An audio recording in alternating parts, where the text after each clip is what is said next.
ভগবানকে যারা ভালোবাসে তাদের সত্যি কষ্ট পেতে হয়, সেটা সারা জীবন পেতে হয়। তার প্রমাণ শুধু আমাদের মতো সাধারণ জীব নয়। একবার চিন্তা করে দেখুন, কত ভক্তের কথা বলবো, সারা জীবন কষ্ট পেল মা সীতা, যার বনবাসে যেতে হলো, আহা নিয়ে চলে গেল, বনবাসে রইল, তারপরে অগ্নি পরীক্ষা হলো, তারপরে আবার তাকে পাতালে চলে যেতে হলো। সুখ পেয়েছিল ভগবানের সহধর্মিণী হয়ে। হরে কৃষ্ণ। চিন্তা করে দেখুন, কষ্টের কোনো সীমা ছিল না। নামাচার্য ছিল ঠাকুর হরিদাস, ভগবানকে ভালোবাসত বলে দিনের পর দিন সমস্ত সাধুগুরু বৈষ্ণবের অবহেলা, লাঞ্ছনা, এমনকি মুসলমান সমাজের কাছে তাকে অনেক অনেক কষ্ট পেতে হয়েছিল, চাবুকের আঘাত সইতে হয়েছিল। বলুন তো মা, যখন সবাই মিলে তাকে চাবুকের আঘাত করছে, অপরাধটা কি ছিল তার? কি অপরাধ ছিল? সে প্রভুকে ভালোবাসতো, এটাই তার অপরাধ। কিন্তু যখন তাকে চাবুকের আঘাত করছিল, তার পাশে কেউ ছিল তাকে বাঁচানোর? কেউ তো ছিল না। কিন্তু একজন ছিল, যার নাম বদনে নিঃশ্বাসে প্রশ্বাসে জপ করছিল, কৃষ্ণ কৃষ্ণ কৃষ্ণ। মা দেবকীর কথা ভাবুন, তার জীবনের কষ্ট। সন্তান ভগবানকে সন্তান রূপে গর্ভে পেয়েছিল বলে তারই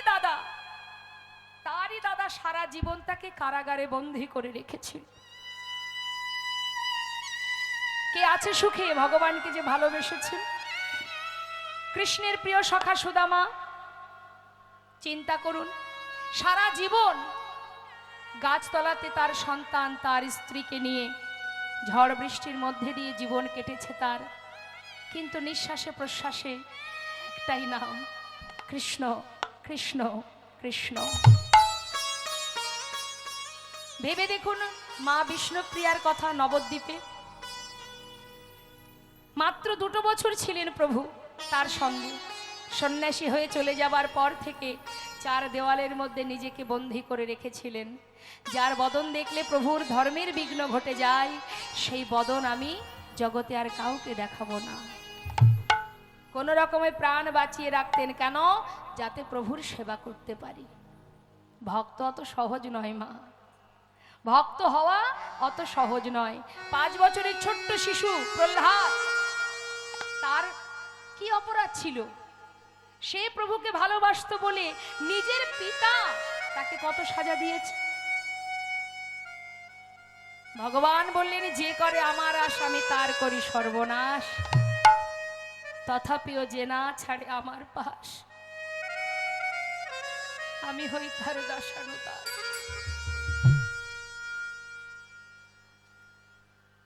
অত সহজ নয়। জীবনে যত কষ্টই পাই না কেন, যত দুঃখই পাই না কেন, প্রভু তুমি ছাড়া আমার আর কেউ নাই।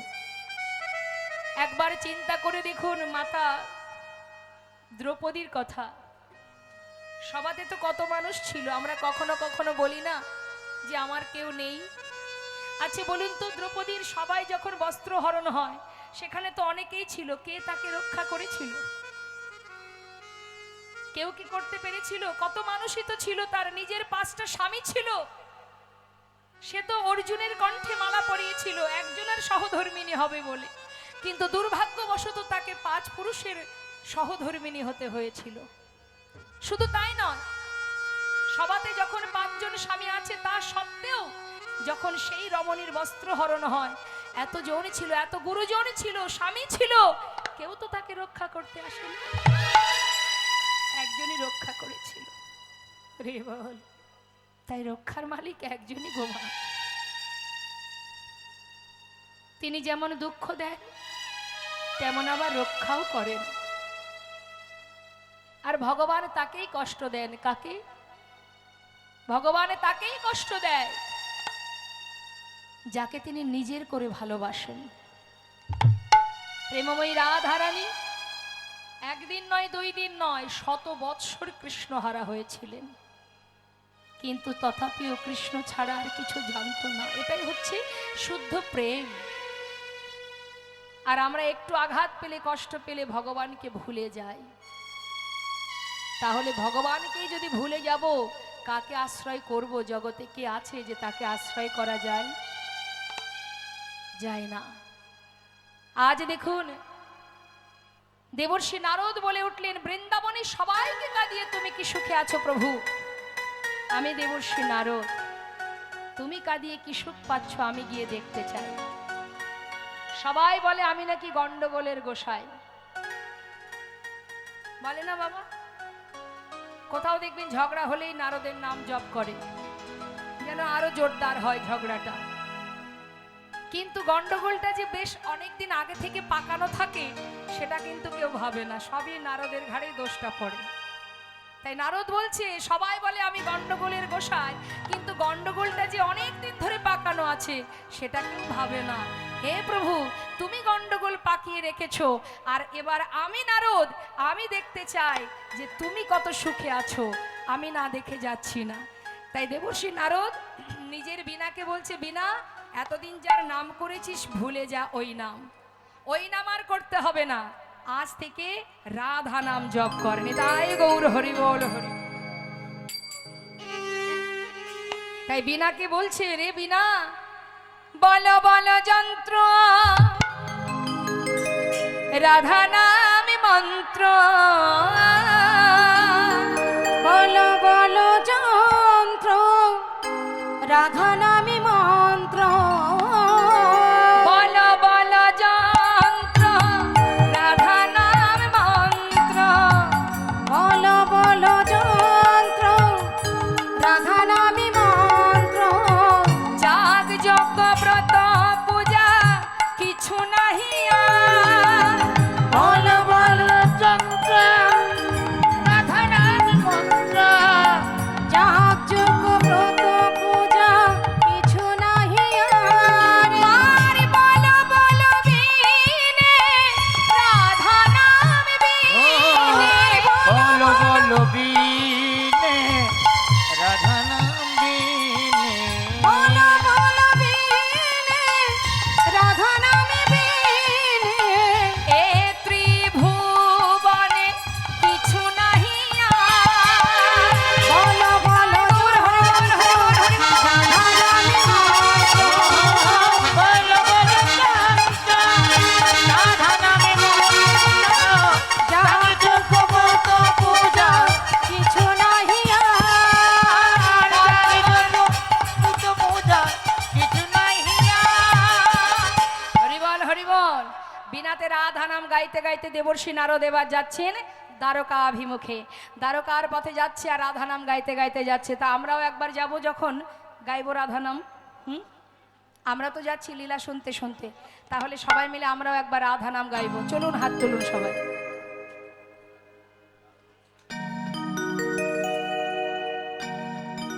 প্রত্যেকে হাত তুলবেন, নাহলে গাইবো না। ভগবানের সেবার জন্য যদি হাত থেকে থাকে একবার তুলুন। হাত তো সেটাই যেটা গোবিন্দ সেবায় লাগে। হ্যাঁ, হরিবল হরিবল হরিবল। রাধে রাধে রাধে রাধে রাধে রাধে বল বল বল, বল রাধে রাধে রাধে রাধে রাধে রাধে বল, বলো রাধে রাধে রাধে রাধে রাধে রাধে বল, রাধে রাধে রাধে রাধে রাধে রাধে বল। প্রত্যেকে হাতে তালি দেবেন, আপনাদের তালে তালেই আমি গাইব। তবে যেমন খুশি তেমন, এক একজন এক এক সময় তাল দিলে হবে না, তালে তালে। ঠিক আছে, এক তালে তুলুন। রাধে রাধে রাধে রাধে রাধে রাধে বল, রাধে রাধে রাধে রাধে রাধে রাধে বল, বলো রাধে রাধে রাধে রাধে রাধে রাধে বল, রাধে রাধে রাধে রাধে রাধে রাধে এ রাধে রাধে রাধে রাধে রাধে রাধে বল, রাধে রাধে রাধে রাধে রাধে রাধে বল, বল রাধে রাধে, বল রাধে রাধে রাধে রাধে রাধে রাধে বল, রাধে রাধে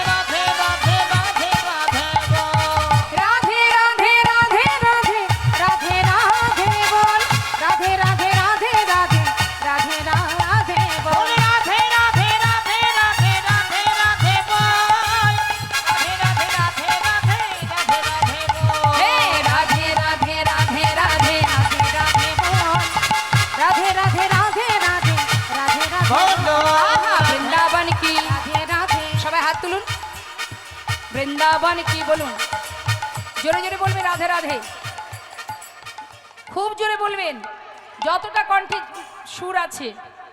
এখানে কিন্তু রাধারানী আছেন, কণ্ঠে যতটা জোর আছে সেই জোরে রাধা নাম করবেন। তুলুন হাত।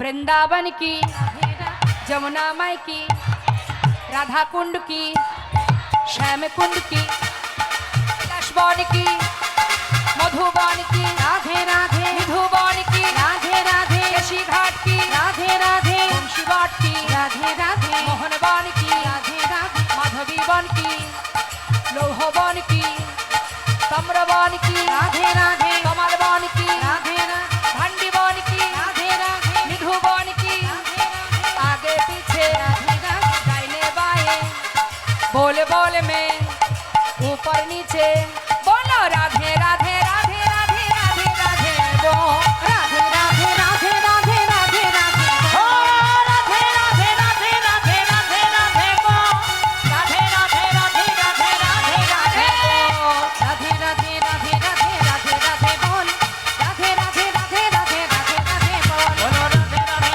राधे राधे राधे राधे गो राधे राधे राधे राधे राधे राधे गो राधे राधे राधे राधे राधे राधे बोल राधे राधे राधे राधे राधे राधे गो রাধা রানী কি।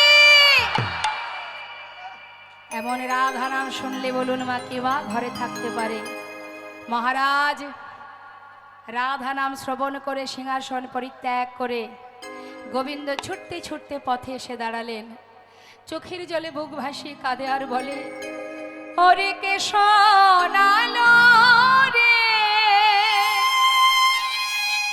এই রাধা নাম, কে শোনালো রে राधा नाम কে শোনালো রে राधा नाम केशनालो रे এই রাধা নাম, কে শোনালো রে রাধা নাম, কে শোনালো রে राधा ना के सुनालो रे राधा ना के सुनालो रे ও যার নাম শুনে এ প্রাণ जार नाम सुने ए प्राण ও যার मोरे নাম শুনে এ প্রাণ जार नाम सुने ए प्राण मोरे আকুল কইল রে রাধা নাম, কে শোনালো রে রাধা নাম, के सुनालो रे राधा ना के सुनालो रे राधा नाम केशनालो रे राधा नाम केशनालो रे দূরে দেবর্ষী নারদকে দর্শন করে ভগবান কৃষ্ণচন্দ্র দেবর্ষীর সম্মুখে এসে করজোড়ে বললেন, মণিবর আজ আমি বুঝতে পেরেছি তুমি বৃন্দাবন থেকে এসেছই যখন, একবার বলো তারা কেমন আছে। দাঁড়াও দাঁড়াও শ্যামনগর, হে গোবিন্দ, সে কেমন আছে না আছে, তারা কিভাবে আছে না আছে তুমি জানো না? যারা তোমাকে এত ভালোবাসে তারা কেমন আছে তুমি জানো না? আমি তো এলাম তোমাকে দেখতে, তুমি কেমন আছো। ভিতর ঘরে সসম্মানে নিয়ে গেলেন, বসতে দিলেন, মুখের দিকে চেয়ে আছে। ভগবান বললেন, দেবর্ষী বলো না, কি তাকিয়ে দেখছো আমার দিকে তাকিয়ে, কি ভাবছো তুমি? হরিবল মহারাজ শুধু এটাই চিন্তা করছি, জীবনে আর কত অপরাধ কুড়াবে, আর কত পাপ বহন করবে, কি হবে তোমার উপায়? প্রভু বলছে, কেন দেবর্ষী, আমি তো কিছুই বুঝতে পারছি না তোমার কথা। মহারাজ মনে পড়ে কুরুক্ষেত্রের কথা, কত মাকে কাঁদিয়েছো তুমি, কত মায়ের অভিশাপ তোমার মাথার উপর। আজ বৃন্দাবনে সবাই কাঁদছে, সেই কান্না সেই দুঃখ তুমি বুঝবে কি করে? প্রত্যেকটি মানুষের চোখের জলে তোমার জীবনের অভিশাপ হয়ে দাঁড়াচ্ছে। আর কত কাঁদাবে তুমি? এবার তো তুমি কৃপা করো, তোমার অপরাধ খণ্ডন করো। তুমি কি করে করব আমি? কি করার আছে আমার? প্রভু যেই না এমন কথা বলেছে, দেবর্ষি নারদ ভাবলেন এই তো সুযোগ, এই সুযোগটা কাজে লাগিয়ে সমস্ত বৃন্দাবনবাসীকে আমি দ্বারকায় নিয়ে আসব, সবার সঙ্গে প্রভুর মিলন করাবার জন্য। তাই তিনি বললেন, মহারাজ, রাজার অপরাধ খণ্ডনের একটাই উপায়, সেটা হলো যজ্ঞ করতে হবে। এটা শুধু মহারাজ তোমার ক্ষেত্রে নয়, যুগে যুগে হয়ে আসছে, যুগে যুগে এটাই হয়ে আসছে। যেমন ত্রেতায় রামের রাজা ছিল, অশ্বমের যজ্ঞ কইল। ত্রেতায় রামের রাজা ছিল, অশ্বমের যজ্ঞ কইল। আহা, তাতে রামের রাজা ছিল, অসমের যজ্ঞ কইল। দানব্রত যজ্ঞ হবে এবে, মহারাজ দানব্রত যজ্ঞ হবে এবে। মহারাজ দানব্রত যজ্ঞ হবে এবে। মহারাজ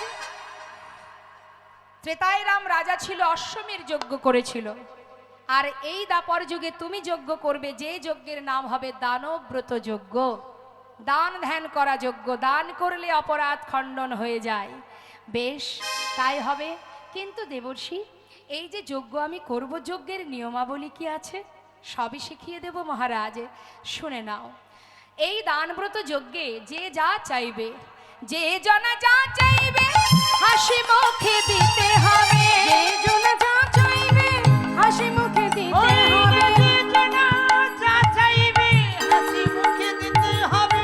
দান করিবে হাসি মুখে, মহারাজ দান করিবে হাসি মুখে। মহারাজ দান করিবে হাসি মুখে।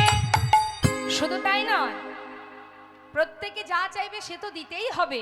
দেবার সময় যেন মুখটা শুকিয়ে না যায়। আমাদের হয় না মা, ইচ্ছা নেই দেবার, তাও দিতে হবে, মনে মনে রাগও হয়, দিয়ে ফেললাম, আহা কি ক্ষতি হয়ে গেল আমার।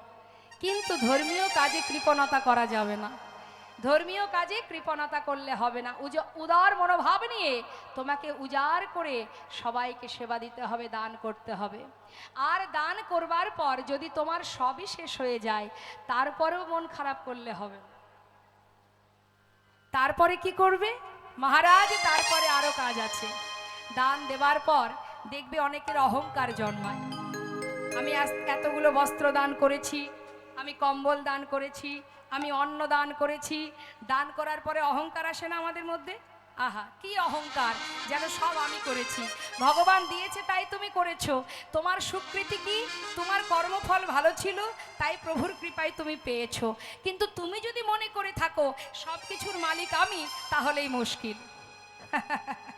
তাহলেই মুশকিল, যে সব আমি করেছি। অনেকে বলে না, এটা আমি করেছি, না করলে কোথায় পেতে, এ বাড়ি আমি করেছি, এই গাড়ি আমারই কেনা, আমিই করেছি, এত ধন সম্পদ বিষয় প্রতিপত্তি সবই আমি করেছি, ঘোড়ার ডিম করেছি, কিছুই আমরা করিনি। কর্ম ভালো ছিল তাই প্রভুর কৃপায় পেয়েছি।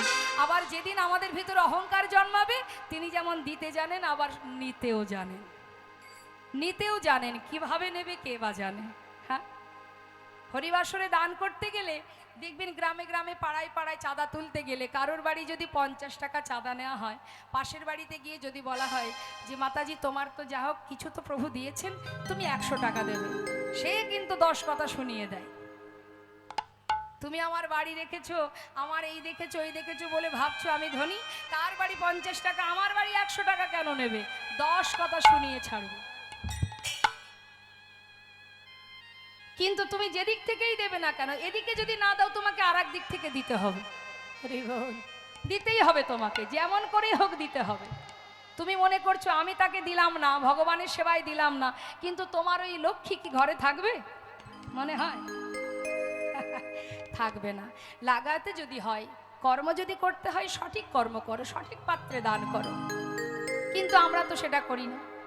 কি হলো? ভগবান বললেন তুই দিচ্ছিস না তো, দান করছিস না তো, আজ তুই সব পেয়েছিস, এর পরের জন্মে তোকে এমন করে পাঠাবো, হরি বল, তোকে দাঁড়ে দাঁড়ে ভিক্ষা করে 2 পয়সা পাবি, তাতে সংসার চালাতে হবে। বুঝবি ঠেলা? আর তুই এখন দিবি না, ভগবানের সেবায় দিবি না, এমন একটা পোকা ফল তোকে দেব, সারা জীবনে ডাক্তার হসপিটাল করতে করতে তোর সব শেষ হয়ে যাবে। তার প্রমাণ আছে বাবা। আমি কুচবিহারে এক জায়গায় গিয়েছিলাম প্রোগ্রামে, সেখানকার কমিটিরা দুঃখ করে বলছে, জানেন দিদি, ভক্তের বাড়িতে ভিক্ষায় গেলে প্রেসক্রিপশন দেখিয়ে দেয়, দেখো দেখো কত টাকা খরচ হয়েছে, এত হরিবাসরে দেব কি করে চাঁদা, প্রেসক্রিপশনটা দেখাচ্ছে, কারণ এত টাকা খরচ হয়েছে রোগ ব্যাধির পিছনে, এখন তোমাকে যে চাঁদা দেব তোমাকে বেশি দিতে পারবো না, অল্প স্বল্প নিয়ে যাও। তাহলে একদিক থেকে না একদিক থেকে তার অর্থ যাবেই যাবে, যেদিক থেকেই যাক না কেন। তাহলে আমাদের চিন্তা করতে হবে, অর্থ যেমন লক্ষিত চঞ্চলা, সে তো ঘরে থাকবে না, অর্থাৎ দিতে যদি হয়, করতেই যদি হয়, সঠিক কর্ম করব, সঠিক পাত্রে দেব, তাহলে একটু হলেও একটু তো স্বীকৃতি পাবো, প্রভুর কৃপা পাবো, যাওয়ার পথ পরিষ্কার হবে। তাই গৌর হরি বল, গৌর হরি। তাই বলছি মহারাজ, দান করে যদি অহংকার এসে যায়, তার জন্য আরেকটা লাইন আছে, কি সেটা হচ্ছে, প্রভু এই যে তুমি দান করলে, দান করার পরে তোমার সব শেষ হয়ে গেল, কিছুই আর রইল না, তারপরে আরেকটা কাজ, সেটা কি, সব শেষে দান দিয়া ভিক্ষার ঝুলি কাঁধে লইয়া, ভিক্ষার ঝুলি কাঁধে মহারাজ সব শেষে দান দিয়া, সব শেষে দান দিয়া, ভিক্ষার ঝুলি কাঁধে লইয়া, ভিক্ষা মেগে খাবে মন সুখে, মহারাজ ভিক্ষা মেগে খাবে মন সুখে, মহারাজ ভিক্ষা মেগে খাবে মন সুখে, দান ব্রতের এই তো রীতি, দান ব্রতের এই তো রীতি, দান মতর এই করিতে, দান ব্রতের এই তো রীতি, শোনো শোনো হে রাজন, দান মতর এই করিতে, শোনো শোনো হে রাজন, দান ব্রতের এই তো তোমার রীতি, দানের অহংকার দূরে যাবে, দানের অহংকার দূরে যাবে, দানের অহংকার দূরে যাবে, দানের অহংকার দূরে যাবে, দান ব্রতের এই তো রীতি, দানের অহংকার দূরে যাবে, দান ব্রতের এই তো রীতি, বলি শোনো শোনো হে রাজন, দান ব্রতের এই তো রীতি, হরি বল, হরি বল, হে রাজা, দান ব্রতের এই তো রীতি, দান ব্রতের এই তো রীতি, হে রাজন, দানের অহংকার দূরে যাবে, ভিক্ষা মেগে খাবে মন সুখে, মহারাজ ভিক্ষা মেগে খাবে মন সুখে, মহারাজ ভিক্ষা মেগে খাবে মন সুখে, নারদের কথা শুনি কহে দেবে চিন্তামণি, নারদের কথা শুনি কবে দেবী চিন্তামণি, নিমন্ত্রণের ভারে কে বা লবে, নিমন্ত্রণের হার দেবা লবে, নিমন্ত্রণের আর কেবা লাগে, চিন্তা করে বলছে গোবিন্দ, সবই মানলাম তোমার কথা, তা নিমন্ত্রণের ভারটা কে নেবে, কে নেবে, কার উপরে দেব দায়িত্ব? তখন মহাজন পদাবলীর শেষে বলে উঠলেন, তাহা শুনি মোহন কয়, চিন্তা কেন দয়াময়, তাহা শুনি মোহন কয়, চিন্তা কেন দয়াময়, তাহা শুনি মোহন কয়, চিন্তা কেন দয়াময়, তাহা শুনি মোহন কয়, চিন্তা কেন দয়াময়, দেবর শিরে ভারে দাও এবে, ওই দেবর শিরে ভার দাও এবে, মহারাজ দেবশ্রী ভার দাও এবে, নিমন্ত্রণের ভারটা দেবর্ষির হাতেই দিয়ে দাও, কারণ সে সারা দিন প্রতিদিন ওই স্বর্গমর্ত পাতাল ঘুরে ঘুরে ঘুরে ঘুরে বেড়ায়, তা যে এত ঘোরাঘুরি করে 365 দিন চারিদিকে ঘুরে ঘুরে বেড়ায়, তা তার তো সব অলিগলি চেনা, তাই না? আর তার গাড়িটা কি ঢেকি, যদি সরু গলি হয় তাও চলে যাবে, তা দেরি না করে তার কাছে দায়িত্বটা দিয়ে দাও, সেই নিমন্ত্রণের দায়িত্ব নেবে। ভগবান নিমন্ত্রণ পত্র লিখলেন, স্বর্গমর্ত পাতাল গুরুজন, গুরুর নিমন্ত্রণ হলো, নিমন্ত্রণ পত্র লিখে এবার বলরামের হাতে দিয়ে বললে, দাদা দেখো তো ঠিক আছে কিনা। এখন দাদা বললেন, ভাই তুই তো সব জায়গার পত্র লিখেছিস, বৃন্দাবনের পত্র কেন লিখিসনি? গোবিন্দ বললেন, দাদা তুমি এমন কথা বলবে আমি জানি, আপনজনকে কখনো কেউ পত্র দেয় না, নিজের মানুষকে কেউ পত্র দেয়, আমি বৃন্দাবনের পত্র সেই কারণেই লিখিনি দাদা। আজ আমি দেখতে চাই, নিমন্ত্রণ করলে সবাই আসে, আর বিনা নিমন্ত্রণে কারা আসে? যারা নিজের জন হয়। আমিও দেখতে চাই বৃন্দাবনে খবর পাওয়া মাত্রই আমাকে কে দেখতে আসে, যে আমার কাছে আসবে আমি জানবো সেই হলো আমার একমাত্র আপনজন। তাই গৌর হরি হরি। তাই পত্র লিখলো না বৃন্দাবনবাসীর জন্য, সেই দুঃখ করেছিলেন সখাগণ এবং রাধারানীর অষ্টসখী। দেখেছিস রায়, সবার জন্য পত্র লিখলো, সবাই পেল পত্র, আমাদের জন্য করলো না, কোনো পত্র দিল না। রাধারানী বলেছিলেন, সখী দুঃখ করছিস কেন, আমরা তো তার নিজের জন, আমাদেরকে সে কেন পত্র দেবে বল। হরি বল হরি বল, কেমন প্রেম দেখুন মা।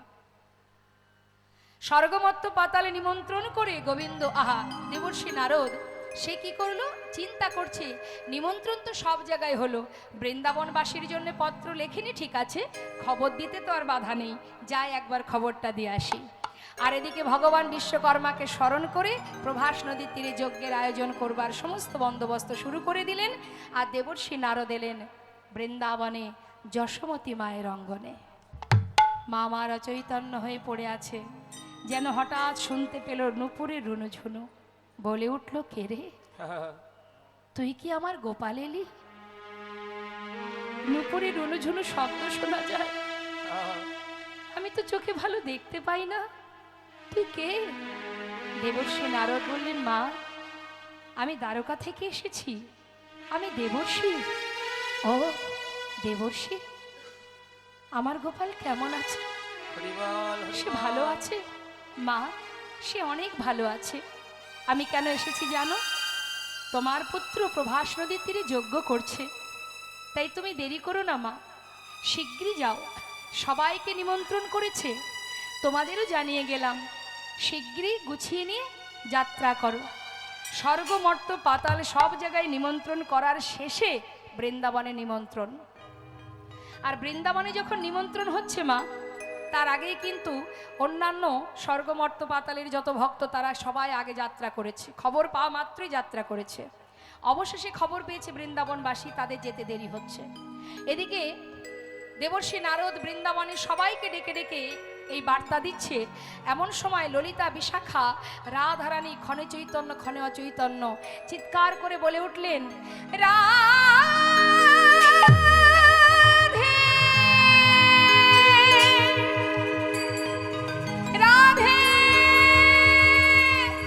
রাধে রাধে, ওঠ রাই ওঠ, শিগগিরই ওঠ, ওই দেখ দেবর্ষি এসেছে, দ্বারকা থেকে এসেছে, চল যাই, তোর বধূ কেমন আছে একবার শুনে আসি, চল ওঠ শিগগিরই ওঠ। রাধারানীকে ধরে নিয়ে দেবর্ষি নারদের কাছে, দেবর্ষি বলছে, তোমরা কেঁদো না, সে ভালো আছে, তারা ভালো আছে, তারা যজ্ঞ করছে, তোমাদের কাছে এসেছি সেই বার্তা নিয়ে, তোমরা যে যা পারো তাড়াতাড়ি যাত্রা করো। শোনো শোনো, প্রভাসেতে যজ্ঞ করে কৃষ্ণ বলরাম, প্রভাসেতে যজ্ঞ করে কৃষ্ণ বলরাম, প্রভাসেতে দেখো প্রভাসেতে যজ্ঞ করে কৃষ্ণ বলরাম, সেই যজ্ঞের সংবাদ দিতে আমি নারদ যে এলাম, সেই যজ্ঞের সংবাদ দিতে নারদ এলাম, সেই যজ্ঞের সংবাদ দিতে আমি নারদ যে এলাম, সেই যজ্ঞের সংবাদ দিতে নারদ যে এলাম। তোমরা যাবে নাকি?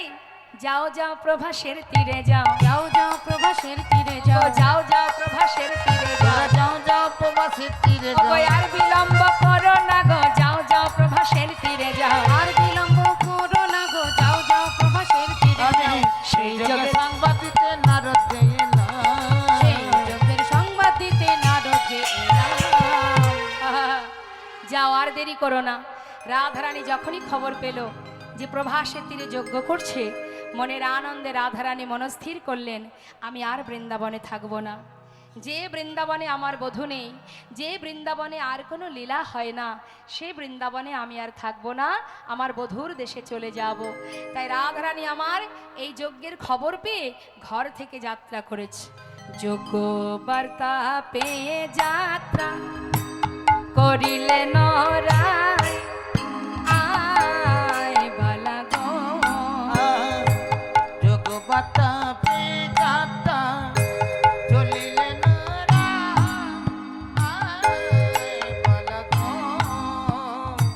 সখীগণ সঙ্গে চলে সহিত বড়া, সখীগণ সঙ্গে চলে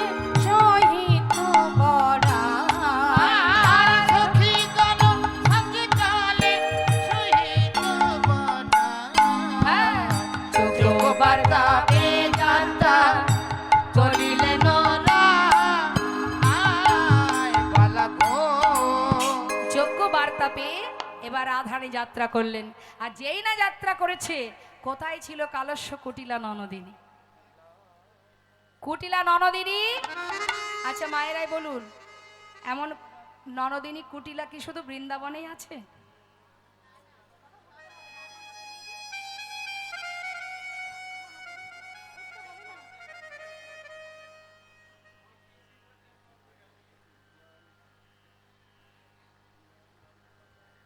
সন্তান মাতা পিতার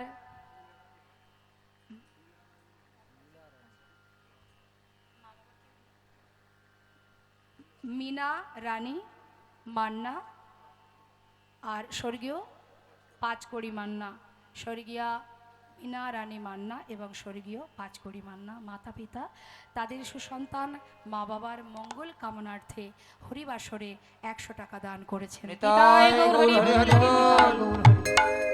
জয় রাধে। আচ্ছা, আমি বুঝতে পারছি আপনারা ভালোবেসে হরিবাসরে দান করতে আসছেন, কিন্তু যেহেতু লীলা চলছে, জয় রাধে রাধে। আসতে বাবা আসতে। হ্যাঁ, আর এক বাবা, তিনিও 500 টাকা দান করেছেন। ঠিক আছে। আপনারা যদি দিতে চান, আমি লীলার শেষে সবাই আসবেন, আমি অবশ্যই সবার কাছ থেকে দক্ষিণা নেব। কিন্তু এখন যশোদা টেলিকম কামারকুণ্ডু। আচ্ছা আচ্ছা, তো আস্তে আস্তে, হ্যাঁ হ্যাঁ বলছি, এখন আপনারা আসবেন না, লীলার শেষে আসবেন। লীলা চলছে তো, হ্যাঁ, এই ভাবটা প্রেমটা নষ্ট হয়ে যাবে। যা রাধে রাধের সামনে তাই গৌর হয়। তাই এবার কি হলো মা? কুটিলা ননদিনী তিনি এসে দাঁড়ালেন রাধারানীর সামনে।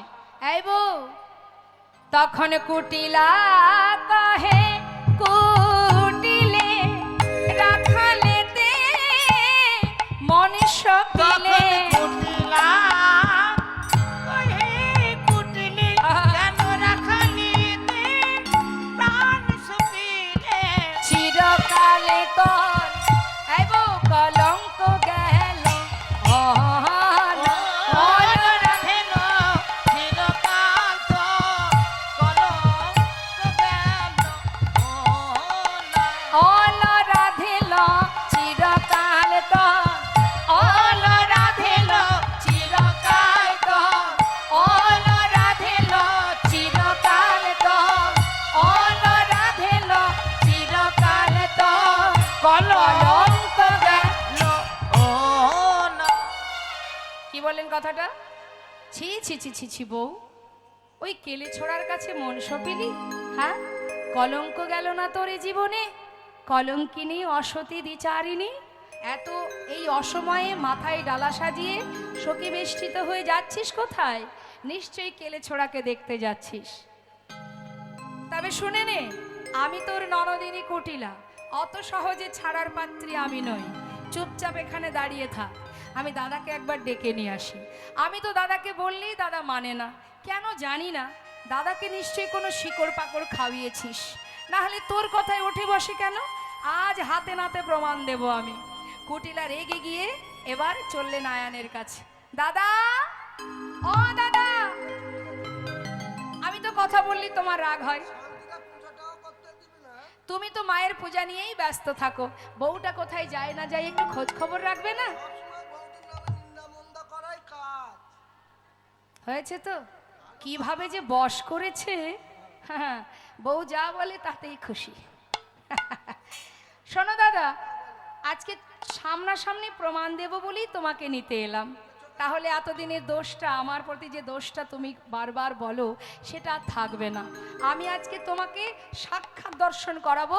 তোমার বউ কাউকে কিছু না বলে মাথায় ডালা সাজিয়ে পথের ধারে দাঁড়িয়ে আছে, শিগগিরই আমার সঙ্গে চলো। হ্যাঁ, দেখাতে পারবো। তাহলে আর দেরি কেন, একটু দাঁড়া। আয়ান কি করেছে মা? ছুটে গিয়ে মায়ের হাত থেকে ওষিটা নিয়েছে। ক্রোধেতে আয়ান হয়ে কম্পমান, ক্রোধেতে আয়ান হয়ে কম্পমান, ক্রোধেতে আয়ান হয়ে কম্পমান,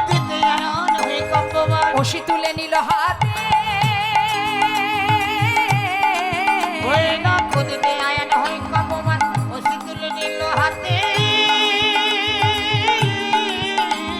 কাঁপিতে কাঁপিতে দাঁড়া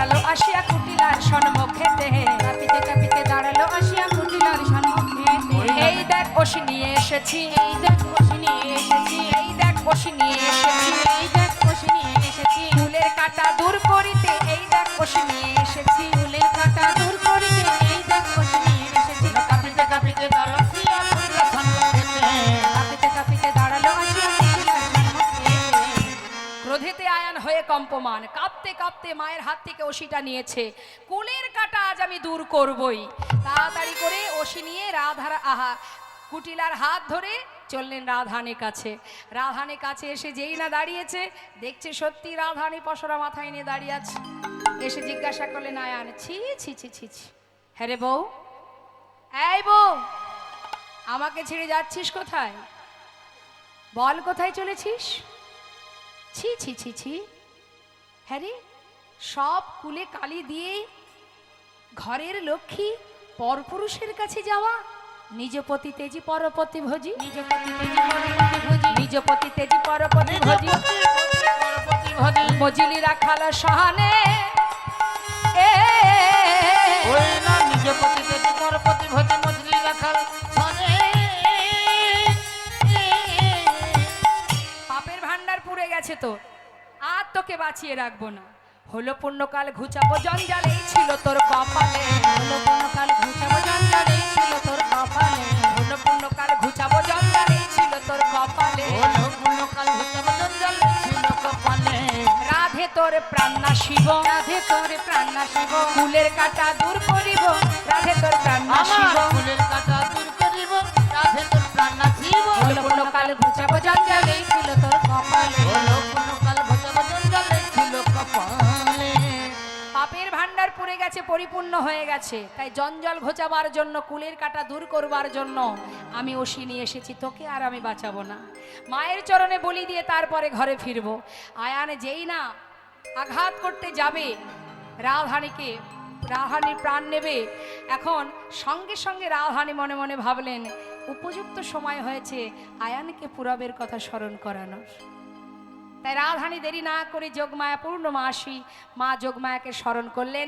মা যোগমায়া রাধারানীর অঙ্গে ধারণ করে কালী মূরতি হয়ে দাঁড়ালেন রাধারানী। আহা, নবকদম্বিনী যিনি রসের পরিপাটি, নবকদম্বিনী যিনি রসের পরিপাটি, নীল শাড়ি খসাইয়া পরায় অরুন্ধতী, নীল শাড়ি খসাইয়া পরায় অরুন্ধতী, ওই না নীল শাড়ি খসাইয়া পরায় অরুন্ধতী। কালী মূরতি হয়ে রায় দাঁড়াইল, কালী মূরতি হয়ে রায় দাঁড়াইল, কালী মূরতি হয়ে রায় দাঁড়াইল। ওই না কালিয়া মূরতি ধরে রায় দাঁড়াইল। যেই না কালী হয়ে দাঁড়িয়েছে রাধারানী, আয়ান সঙ্গে সঙ্গে, তিনি তো মাকে ভালোবাসে, কালী মূরতি দর্শন করে ছুটে গিয়ে রাধারানীর চরণ ধরিল, ছুটে গিয়ে রাধারানীর চরণ ধরিল, তখন ছুটে গিয়ে রাধারানী চরণে পড়িল। ক্ষমা কর রায়, ক্ষমা করো রায়, ক্ষমা কর একবার রায়, ক্ষমা কর রায়। ওই চরণের অপরাধী ক্ষমা কর রায়। ওই চরণের অপরাধী ক্ষমা করো রায়, ছুটে গিয়ে রাধারানীর চরণ ধরিল। ছুটে গিয়ে রাধারানী চরণে ধরিল। রাধারানী বললেন, চিন্তা করে দেখ একবার, তুই কে ছিলি আর আমি কে ছিলাম? মনে পড়ে সেই পুরাবের কথা? তুই ছিলি সুতাপারিষী, সাধনা করেছিলি ভগবান বিষ্ণুর কাছে, তোমার বামে যে লক্ষ্মী তাকে আমার পত্নী রূপে আমি লাভ করতে চাই। জগতে এত কিছু থাকতে তুই সাধনা করেছিস বিষ্ণুর বামে লক্ষ্মীকে পত্নী রূপে পাওয়ার আশা, কঠিন সাধনা করলি তুই। প্রভু গিয়ে বলল, দেখো সুতাপা, তুমি আমাকে লক্ষ্মী ছাড়া করো না, এই বর বাদ দিয়ে তুমি অন্য কোনো বর চাও, আমি তোমাকে এই বর দিতে পারবো না। তখন তুই সেই কথা শুনে এক পায়ে দাঁড়িয়ে কঠিন তপস্যা করেছিলি। ভগবান আবার তোর কাছে গিয়ে বলেছিল, ওরে সুতাপা, তোর কি মত বদলেছে? অন্য কোনো বর? না প্রভু, আমার একটাই চাওয়া, তোমার বামে যে লক্ষ্মী তাকে আমি আমার পত্নী রূপে পেতে চাই।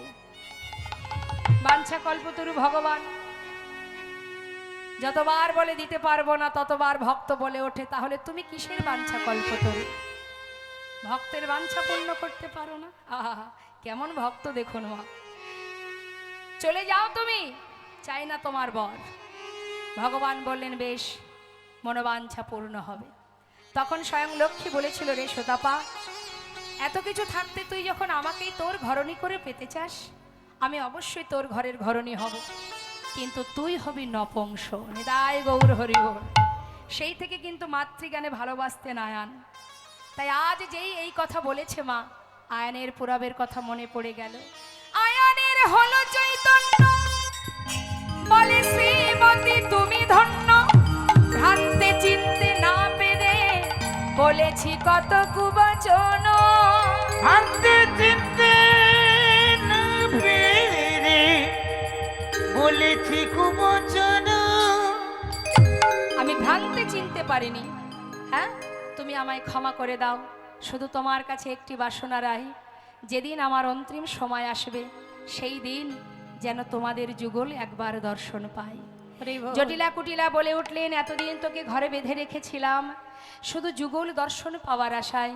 ওরে বউ, আমাদের মনে একটা বাসনা, এ জীবনে যখন ঘরে বেঁধে রেখেও যুগল দেখা হলো না, মৃত্যুকালে যেন একবার তোদের যুগল দেখতে পাইনি। তাই গৌর হরিবল হরিবল। সবাইকে আশীর্বাদ করে রাধারানী সখী বেষ্টিত হয়ে চলে গেলেন দ্বারকায়। বৃন্দাবনবাসী যখন প্রবেশ করলো দ্বারকায়, তখন দ্বারকার 4টে দ্বারই বন্ধ হয়ে গেছে। প্রথম দ্বারে মা যশোমতী, দ্বিতীয় দ্বারে নন্দ উপনন্দ ব্রজবাসীগণ, তৃতীয় দ্বারে সখাগণ, চতুর্থ দ্বারে রাধারানী অষ্টসখীগণ। 4 দ্বারে দাঁড়িয়ে আছে, লেখা আছে প্রবেশ নিষেধ। সখীগণ রাধারানীকে নিয়ে দাঁড়ালেন। যেই না দাঁড়িয়েছে, দাড়িকে বলছে, এই দাড়ি পথ ছেড়ে দিয়ে ভিতরে যাব। দাড়ি বললেন, যাওয়া হবে না, এই বেশে যেতে পারবে না। তোমরা রমণীগণ শুদ্ধ বসন পরে স্নান করে শুদ্ধ বসন পরে এসো, তারপরে তোমাদেরকে যেতে দেব। সখীরা বলে উঠলেন, শোন শোন, তুই আমাদেরকে স্নান করতে বলছিস? কোথায় স্নান করতে যাব? গঙ্গায়। শুনে নে, যে গঙ্গাতে স্নান করতে যেতে বলছিস, সেই গঙ্গার সৃষ্টি কোথায় জানিস? তোদের যে মহারাজ, সেই মহারাজের চরণ তলে। তাই বলি শুনে রাখ। হ্যাঁ রে, এই দাঁড়ি।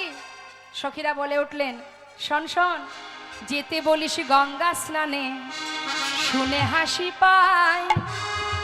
ওরে যার চরণে গঙ্গার উদ্ভব, সে ধরে রাধার পায়, সে ধরে রাধার পায়। ছিছি বলতে লজ্জা হয়, ছিছি বলতে লজ্জা হয়, ছিছি বলতে লজ্জা হয়, বলতে লজ্জা হয়। ওরে যার চরণে গঙ্গার উদ্ভব, সে ধরে রাধার পায়।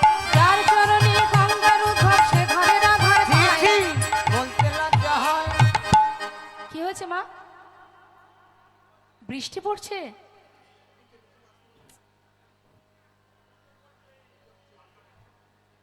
খুব জোরে হচ্ছে কি? আচ্ছা, কি করবেন বলুন, যতটুকু সম্ভব একটু দাঁড়িয়ে আস্বাদন করুন। তখন বলে উঠলেন সখীগণ, হ্যাঁ রে রায়, এই দাড়িগণ বলে কি রে? সখীরা তো কম নয় মা, বলে উঠলেন, দাড়ি, তোমাদের রাজাকে গিয়ে বলো যে দ্বারে গুরুদেব এসেছে, তাকে যেন সসম্মানে বরণ করে ঘরে নিয়ে যায়। বলগা যা তোর রাজারে, রাজগুরু এসেছে দ্বারে। বলগা যা তো রাজারে, রাজগুরু এসেছে দ্বারে।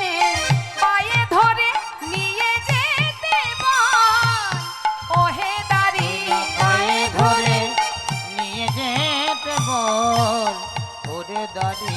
কিসের যোগ্য কাহারে রে, কিসের যোগ্য করে ও রে, সে কেমন যোগ্য করে রে। কেমন যোগ্য করে রে। গুরু বিনা তোদের রাজা কেমন যোগ্য করে রে। হইলা গুরু বিনা তোদের রাজা কেমন যোগ্য করে রে। পায়ে ধরে নিয়ে যেতে বল, ওহে দাঁড়ি। হইলা পায়ে ধরে নিয়ে যেতে বল, ওরে দাঁড়ি। দাঁড়িয়ে একবার রাধারানীর দিকে তাকাচ্ছে, আর একবার মহারাজের কথা ভাবছে যে আমাদের যে রাজা, এত বড় রাজ্যের যিনি রাজা, তার গুরু কি না এই রমণী? মুখের দিকে তাকিয়ে আছে। সখীরা বলছে, হা করে দেখছিস কি? গিয়ে বল তোদের রাজাকে যেন পায়ে ধরে তার গুরুকে নিয়ে যায়। গুরু ছাড়া কি যোগ্য হয় রে? যা যা যা, দেরি করিস না। আর এদিকে সখাগণ, তারা যে দ্বারে দাঁড়িয়ে আছে, কানায় কানায় বলে বন্ধু সখা বলে ডাকছে, একবার দেখা দে ভাই। তুই কি জানিস না, বৃন্দাবনে যে আর ভালো লাগে না। তুই না থাকলে সে আনন্দ কোথায় পাবো রে? একবার দেখা দি, এত বড় রাজ্যে রাজা হয়েছিস তুই, আমাদের কথা কি ভুলে গেছিস? আহা, সখাগণ কাঁদছে। আর একজন এসে দাঁড়িয়েছে, মা যশোমতী। মা যশোমতী আমার, তিনি দ্বারে এসে পাগলিনীর বেশ মা, অঙ্গের বসন খুলে গড়াগড়ি যায় ধোলায়।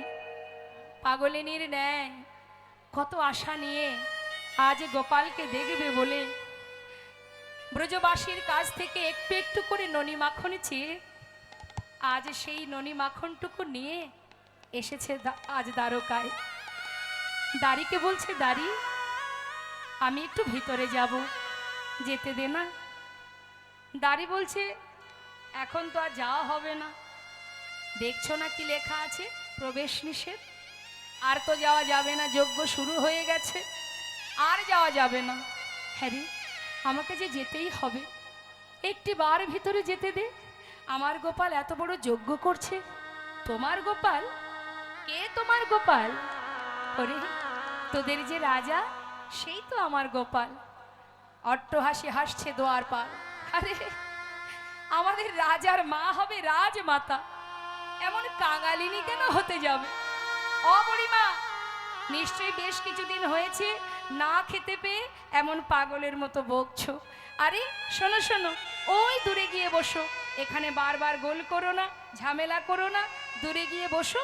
আমাদের মহারাজের যজ্ঞ শেষ হলে যখন দ্বারে এসে দান ধ্যান করবে, তোমার যা খুশি তুমি মহারাজের কাছে চেয়ে নিও। আমাদের মহারাজ বড় দয়াল। মা বললেন, দেখ দাঁড়ি, মায়ের কাছে মূল্যবান ধন হলো তার সন্তান। আমার কাছে কোনো কিছুরই অভাব নেই রে, শুধু আমার সন্তান আমার কাছে নেই। জানিস, তার জন্য কাঁদতে কাঁদতে না আমি অন্ধ হয়ে গেছি, চোখে ভালো দেখতে পাই না, কিন্তু বড় আশা নিজের পুত্রকে একবার দেখব। তাই কত কষ্ট করে সেই বৃন্দাবনে থেকে দ্বারকায় এলাম। ওরে দাঁড়ি, আমার গোপাল কতদিন ননি মাখন খায়নি, সে অনাহারে দিন কাটাচ্ছে, একবার যেতে দে না। আহ, কেন বারবার বিরক্ত করছো? বললাম না এখন ভিতরে প্রবেশ করা যাবে না। বারবার যদি বিরক্ত করো, আমি কিন্তু তোমাকে চাবুক দিয়ে আঘাত করব।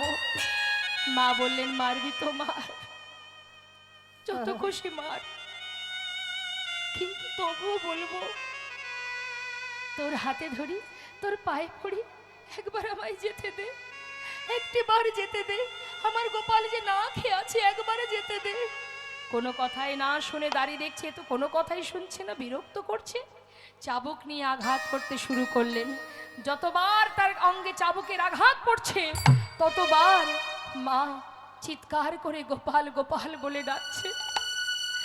গোপাল রে,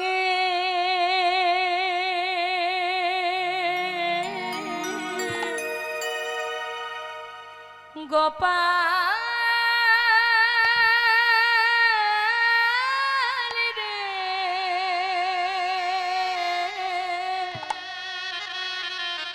সাড়া দে গোপাল, সাড়া দে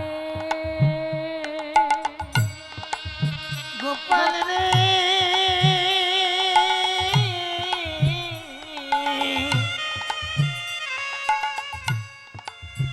একবার সারা দে গোপাল, সারা দে গোপাল রে,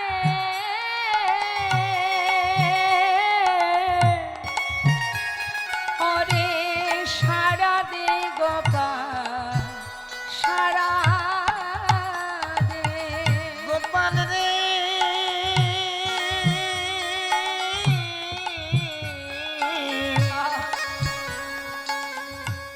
সারা দে গোপাল,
তুই দিবি না সাজা নয়নে মনি রে তুই নয়ন তারা দেখি দেখি পাইব দেখি দেখি পাইব সেই নয়নে রে সারা দে গোপাল সারা দে গোপাল রে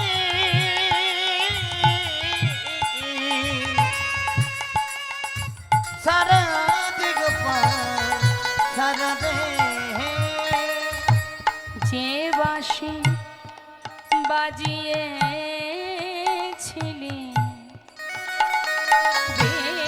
বৃন্দাবনে সে বাঁশি বাজা আবার সবারই কানে যে বাঁশি বাজিয়েছিলে বৃন্দাবনে সে বাঁশি বাজাও আবার সবারই কানে ওরে গোপাল রে ওরে আমার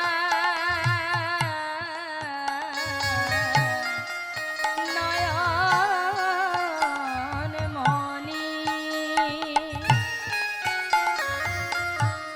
একবার সারা দে ওরে গোপাল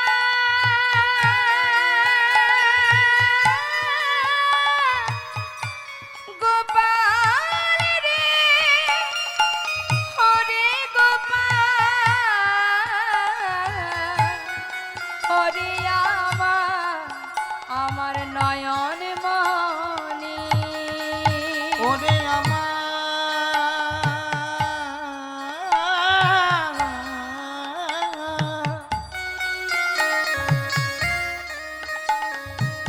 ওরে আমার গোপাল রে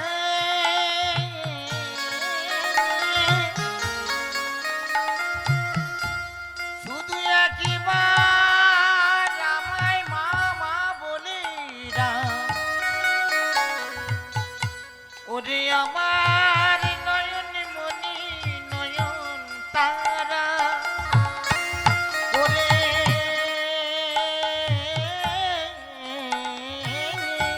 হরি বল।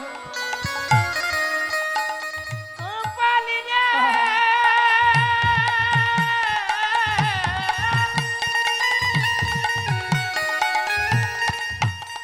ওরে আমার নয়ন মনি নয়ন তারা শুধু একবার দেখা দে গোপাল রে ওরে আমার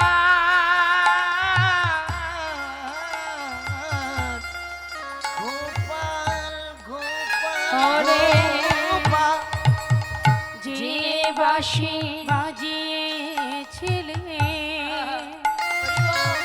বৃন্দাবনে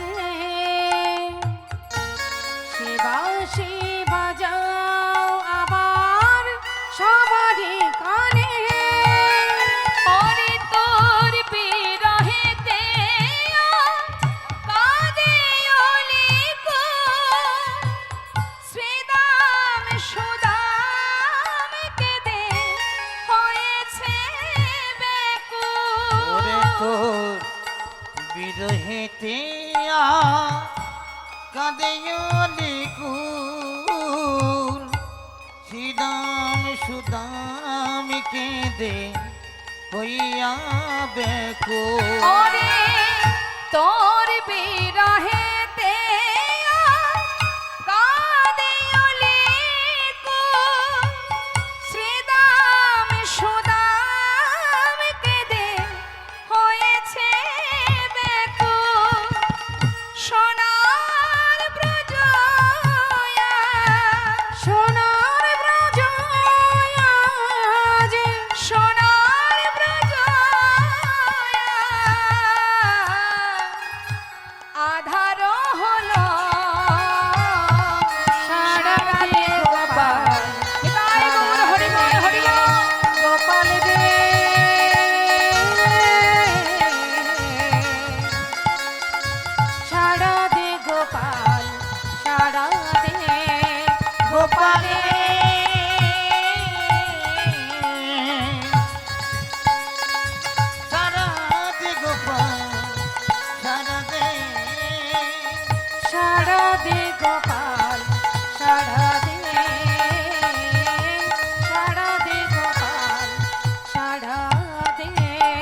মা কাজ, মা যদি কাঁদে সন্তানের তো অন্তরে সাড়া দেবে। জলের ঝাড়ি নিয়ে পূর্ণ আহুতি দেওয়ার পর জলের ঝাড়ি নিয়ে যখন গোবিন্দ চারিপাশে ঘুরছে, হঠাৎ মায়ের কান্না শুনতে পেল। বলাই দাদাকে বলে উঠলেন, দাদা আমার মা কাঁদছে দ্বারে এসে, প্রহরী তাকে চাবুকের আঘাত করছে দাদা, আমি আর থাকতে পারছি না, এবার আমাকে যেতে হবে। বলরাম বলছে, হ্যারি কানা, মা কি করে আসবে? মা তো এখানে আসতে পারবে না। দাদা মা এসেছে, মা গোপাল গোপাল বলে কাঁদছে, দাঁড়ি তাকে প্রহার করছে, এবার আমায় যেতে হবে দাদা। সেই জলের ঝাড়ি ফেলে দিয়ে ছুটতে ছুটতে গোবিন্দ চললেন চার দ্বারে বৃন্দাবনবাসীকে দর্শন দেওয়ার জন্য। ছুটছে চারটে রূপ ধারণ করে। মহাজন পদাবলিতে লিখছেন, দেখো দেখো বাঞ্ছা কল্পতরু ভগবান সকলে বাঞ্ছা পুরাবে বলে, কল্পতরু ভগবান সকলে বাঞ্ছা পুরাবে বলে, কল্পতরু ভগবান সকলে। আজ আসছে, এক একজন এক এক ভাবে দেখছে। সখ্য প্রেমে সখা গান দেখিতে পাইল,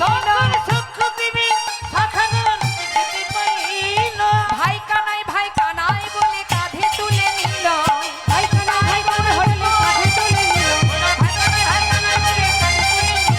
ভাই কানাই ভাই কানাই বলে কাঁধে তুলে বাঞ্ছা নিল। কল্পতরু ভগবান সকলে বাঞ্ছা পুরাবে বলে, কল্পতরু ভগবান সকলে। তারপরে কি করলো মা? নন্দ উপানন্দ দেখে দোয়ারে দাঁড়ায়ে, নন্দ দেখে দুয়ারে দাঁড়ায়ে, প্রাণ গোবিন্দ আসে দুটি বাধা মাথায় লয়ে, প্রাণ গোবিন্দ আসে দুটি বাধা মাথায় লয়ে, প্রাণ গোবিন্দ আসে দুটি বাধা মাথায় লয়ে, বাঞ্ছা কল্পতরু ভগবান সকলে বাঞ্ছা পুরাবে বলে, কল্পতরু ভগবান সকলে। আর এদিকে মা কি করলেন? গোপাল ছুটতে ছুটতে আসছে, গোবিন্দ ছুটে এসে কি করলেন? আজ মা দেখছে কি, আহা বাৎসল্য ভাবেতে গেল ওই মা যশোদার কোলে, বাৎসল্য ভাবেতে গেল মা যশোদার কোলে। মায়ের কোলে যেই না গেছে, মা কি করছেন? ক্ষীর স্বর্ণ বনি দেয় গোপালের বদনে, ক্ষীর স্বর্ণ বনি বদনে বদনে, ক্ষীর স্বর্ণ বনি দেয় গোপালের বদনে, ক্ষীর স্বর্ণ বনি দেয় গোপালের বাঞ্ছা বদনে। কল্পতরু ভগবান সকলে বাঞ্ছা পুরাবে বলে, কল্পতরু ভগবান সকলে। মা গোপালকে সেবা দিচ্ছে, দ্বারপাল দেখে অবাক, সর্বনাশ, একজন কাঙালিনী ভিখারিনী তার কোলে মহারাজ বসে ননি সেবা করছে, এ কি করে মা হতে পারে? আমাদের মহারাজের মা তো মাতা দেবকী, ইনি কি করে মা হবেন? বার্তাটা দিয়ে এলো কোথায় না, চলে গেল মা দেবকীর কাছে। মা দেবকী খবর পেয়ে ছুটতে ছুটতে এলেন, এসে এবার মা যশোমতীর কোল থেকে গোপালকে হাত ধরে টানছে আর বলছে, আমার কৃষ্ণ, আমার সন্তান, আমার পুত্র।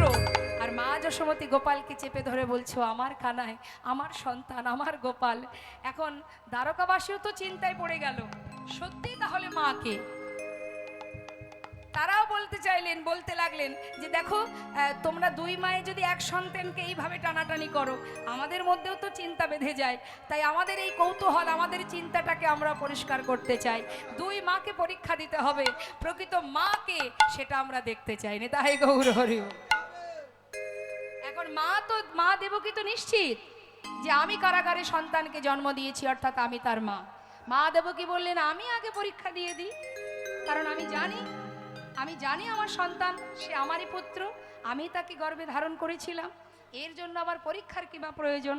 বেশ, তোমাদেরকে প্রমাণ দেওয়ার জন্য আমি অবশ্যই পরীক্ষা দেব। এটা কিন্তু সম্পূর্ণটাই মা, তার ভিতরে আত্ম অহংকার, তাই অহংকারে বশীভূত হয়ে মা দেবকী পরীক্ষা দেবেন। এখন নিয়মটা কি? পরীক্ষায় শতবস্ত্র পরপর টানানো হবে, 100টা বস্ত্র টানানো হবে। এই শতবস্ত্রের একদিকে থাকবে দুই মা, একদিকে থাকবে গোপাল। যে মা তার স্তনদুগ্ধ শতবস্ত্র ভেদ করে গোবিন্দের শ্রীবদনে দিতে পারবে, সেই হচ্ছেন গোপালের প্রকৃত মা। হ্যাঁ, আমরা প্রমাণ করে দেবো সেই প্রকৃত মা। মা দেবকী বললেন, বেশ আমি প্রমাণ দেব। এবার মা কি করলেন? তাড়াতাড়ি করে পরীক্ষায় দাঁড়িয়ে গর্বে দেবকী সস্তন ধরে, গর্বে দেবকী সস্তন ধরে, গর্বে দেবকী সস্তন ধরে, গর্বে দেবকী সস্তন ধরে, প্রথম বসন ভেদে না করে, প্রথম বসন ভেদে না করে, প্রথম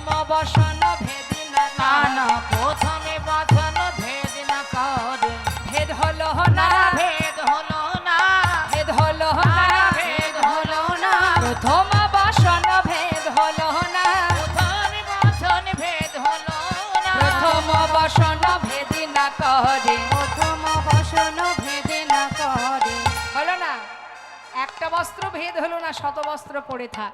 মা দেবকী অবাক হলেন, কেন আমি দিতে পারলাম না? আমি তো তাকে জন্ম দিয়েছি, আমি কেন আমার স্তনদুগ্ধ গোপালের বদনে দিতে পারলাম না? সবাই দ্বারকাবাসী বললেন, মা তোমার পরীক্ষা হয়ে গেছে, এবার মা যশোমতীর পরীক্ষা। মা যশোমতী দাঁড়ালেন, তিনি বললেন, গোপাল মনে মনে, এটাই হচ্ছে ভক্তি মা, মনে মনে বললেন, কি বললেন? গোপাল, সমাজের কাছে যদি আমি হেরে যাই পরীক্ষায়, সবাই জানবে আমি তোর মা নই, কিন্তু আমি তো জানবো যে তুই একমাত্র আমার সন্তান, তুই আমার কানাই, তুই আমার গোপাল। তাই মা আমার চোখের জলে কাঁদছেন, বুক ভাসিয়ে কাঁদছেন, আর পরীক্ষায় দাঁড়িয়ে তিনি গোপালকে চিৎকার করে ডাকছেন, গোপাল গোপাল গোপাল বলি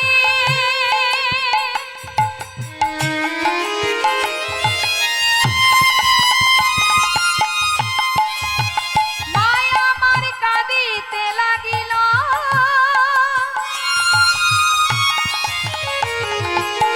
শত বস্ত্র ভেদ করে দুগ্ধ বদনে পড়িল। তাই গৌর হরি বল বলে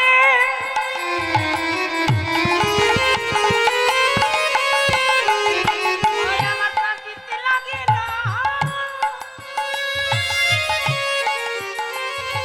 শত বস্ত্র ভেদ করে দুগ্ধ বদনে পড়িল, ভাসাইয়ে দিল, ভাসায় দিল, ভাসাইয়ে দিল, ভাসায় দিল, গোপালের বদন ভাসাইয়ে দিল, গোপালের বদন ভাসায় দিল, যজ্ঞকুণ্ড ভাসাইয়ে দিল, কুণ্ড ভাসায় দিল, নয়ন নীরে দুগ্ধ ক্ষীরে গোপালের বদন ভাসাইয়ে দিল, নয়ন নীরে দুগ্ধ ক্ষীরে গোপালের বদন ভাসায় দিল, শত বস্ত্র ভেদ করে দুগ্ধ বদনে পড়িল।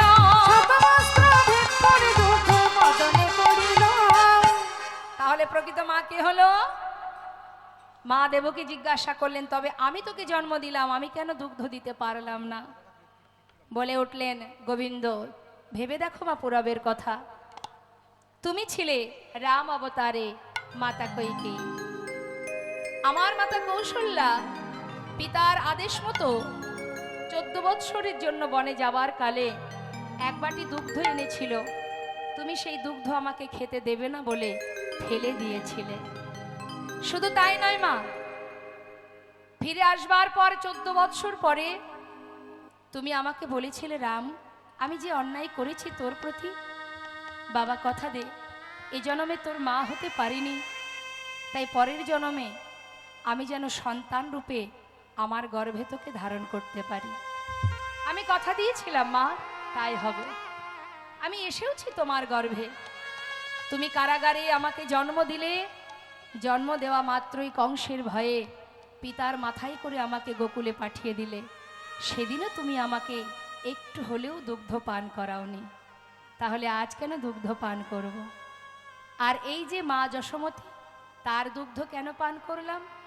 তিনি ছিলেন সেই ধরাসতী, বৈষ্ণব রূপে গিয়েছিলাম তার গৃহে, তিনি তার বৈষ্ণব সেবার জন্য কারোর ঘরে এক মুষ্টি তণ্ডুল না পেয়ে এক মুদি দোকানে নিজের একটি স্তনের বিনিময়ে তণ্ডুল ধার করে ভিক্ষা করে আমাদের বৈষ্ণব সেবা দিয়েছিল।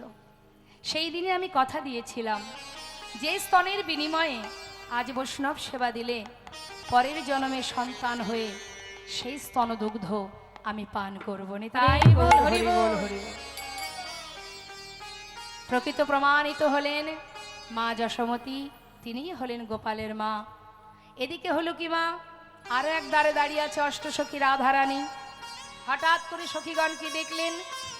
দেখতে পাচ্ছি মধুর রসে সখীগণ দেখিতে পাইল, মধুর রসে সখীগণ দেখিতে পাইল, মধুর রসে সখীগণ দেখিতে পাইল। সখীগণ দেখতে পাচ্ছি গোবিন্দ আসছেন, রাধারানী গোবিন্দের বেশ দর্শন করে তাড়াতাড়ি করে কি করলেন? অভিমানী কমলিনী বদন ফেরাইল, অভিমানে কমলিনী বদন ফেরাইল, অভিমানে কমলিনী বদন ফেরাইল, অভিমানে কমলিনী বদন ফেরাইল। বাঁচা কল্পতরু ভগবান সকলে, বাঁচা পড়াবে বলে কল্পতরু ভগবান সকলে।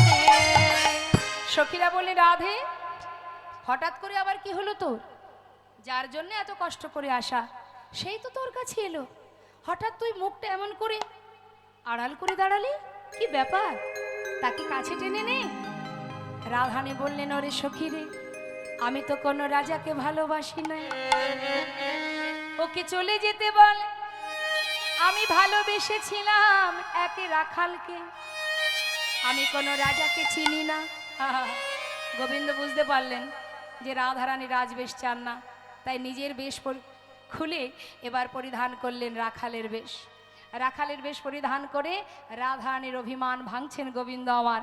তাড়াতাড়ি করে হাতে ধরে পাশে বসিয়ে এবার গোবিন্দ কি করছেন, সেবা দিচ্ছেন। মহাজন বললেন, দেখো দেখো, তরাতরি করে ধরে বসাইল বামে, তরাতরি করে ধরে বসাইল বামে, তরাতরি করে ধরে বসাইল বামে, তোরা করে করে ধরে বসাইল বামে, নিজ বসনে মোছাইল রাই মুখ ঘামে, নিজ বসনে মোছাইল রাই মুখ ঘামে, ওরা নিজ বসনে বসাইল রাই মুখ ঘামে। নিজ বসনে মোছাইল রাই মুখ ঘামে। বাঞ্ছা কল্পতরু ভগবান সকলে বাঞ্ছা পুরাবে বলে কল্পতরু ভগবান। সকলে বদনটা ভালো করে নিজের বস্ত্র দিয়ে মুছিয়ে দিলেন।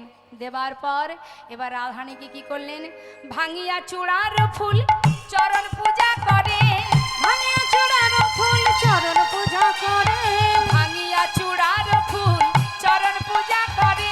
ভাঙিয়া চূড়ার ফুল রাধার চরণ পূজা করে। যেই না রাধার চরণ পূজা করছে, সখীরা তাই না দেখে মৃদু মৃদু হাসছে।